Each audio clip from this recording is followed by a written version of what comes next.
দুই ভাইয়ের গল্প। অনেক দিন আগে এক গ্রামে দুই ভাই থাকত। বড় ভাই ছিলেন খুব পরিশ্রমী। ভোর হলে তিনি মাঠে যেতেন, জমি চাষ করতেন, গরুকে ঘাস খাওয়াতেন, দিনরাত খেটে সংসার চালাতেন। আর ঠিক তেমনই ছোট ভাই ছিলেন একেবারেই অলস। সারাদিন ঘুম, আড্ডা আর গল্পের মধ্যেই সময় কাটাতো। বড় ভাইয়ের বউ ছিলেন খুবই বুদ্ধিমতী ও সংসারী। তিনি স্বামীকে সব কাজে সাহায্য করতেন। আর ছোট ভাইয়ের বউ ছিলেন একটু লোভী আর চালাক। তিনি সবসময় চাইতেন কম পরিশ্রমে বেশি সুবিধা পেতে। একদিন গ্রামে মেলা বসল। দুই ভাই ঠিক করলেন তারা নিজেদের গরুগুলোকে বিক্রি করবেন। বড় ভাইয়ের গরু ছিল মোটা তাজা ঝকঝকে, কারণ তিনি নিয়মিত গরুর যত্ন নিতেন। আর ছোট ভাইয়ের গরু ছিল রোগা শীর্ণ। অলস ভাই তার গরুর ঠিকমতো যত্ন নিতেন না।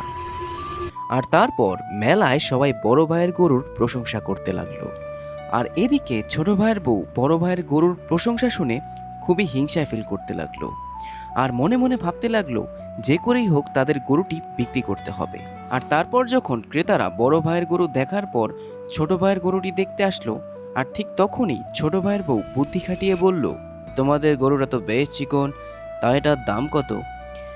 আমাদের দেবরের গরুটা মোটা তাজা ঠিকই, কিন্তু দুধ তেমন একটা দেয় না।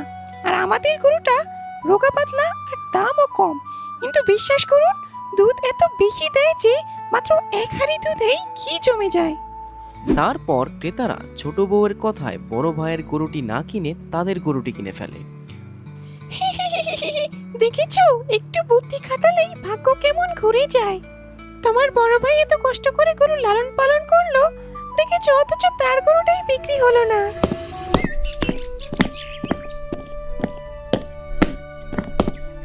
সেই কখন থেকে বসে আছি বাবু, গরু দিয়ে এখনো দুধ দেয় না, আর সারাদিন বসে বসে ঘুমায়। কি করব বলেন দেখিনি। বুঝতে পেরেছি, ওরা আমাদেরকে ঠকিয়েছে। ঠিক আছে, দেখা যাক এরকমভাবে কতদিন চলে। তারপর ঘটনাটি বেশি দিন চাপা থাকে না, আর পুরো গ্রামে ছড়িয়ে পড়ে। আর তখন মানুষ ছোট ভাইকে ঠকবাজ গরু বিক্রেতা বলে ডাকাডাকি ও গালমন্দ করে। কি গো ঠকবাজ গরু বিক্রেতা দাদা, তা আজ তোমার গরু কয়মন দুধ দিল? হ্যাঁ, তা আজ সকাল সকাল কাকে ঠকাবে বলে নিয়ত করিস? যত সব, আমি ঠকবাজ নই, আর তা আমি প্রমাণ করে দেব, দেখে নিও তোমরা। চল চল, আমরা নিজে নিজে কাজে লেগে পড়ি। ঠকবাজের সাথে কথা বলে সময় নষ্ট করা যাবে না।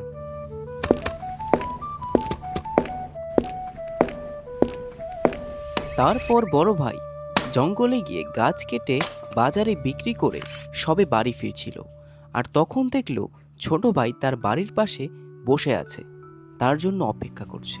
তারপর ছোট ভাই বলল, তুমি ঠিকই বলেছ দাদা, পরিশ্রম আর সত্যের কোনো বিকল্প নেই, তা আজ প্রমাণ হয়ে গেল। অলসতা আর মিথ্যা দিয়ে হয়তো কিছু পাওয়া যায়, কিন্তু সেটা বেশি দিন টিকে না, বুঝলে ভাই? অলসতা সাময়িক লাভ দিলেও শেষমেশ ক্ষতিই ডেকে আনে। সততা ও পরিশ্রমী মানুষের প্রাকৃতিক সম্পদ। আজ থেকে আমাকেও তোমার সাথে কাজে নিয়ে যাবে দাদা, আমি আর ঘরে বসে থাকবো না। আমরা দুই ভাই মিলে কাজ করে নিজেদের ভাগ্য পরিবর্তন করে ফেলবো। গল্পের শিক্ষা: এজন্য মাঝে মাঝে সংসারের স্ত্রীর বুদ্ধি ও আচরণ অনেক সময় পরিবারের ভাগ্য নির্ধারণ করে। তো বন্ধুরা, আজকের ভিডিওটি এই পর্যন্তই। যদি ভিডিওটি ভালো লাগে চ্যানেলটি সাবস্ক্রাইব করে দিবেন, আর ভিডিওটি একটি লাইক দিয়ে দিবেন পরবর্তী ভিডিওর আপডেটটি পাওয়ার জন্য। ধন্যবাদ।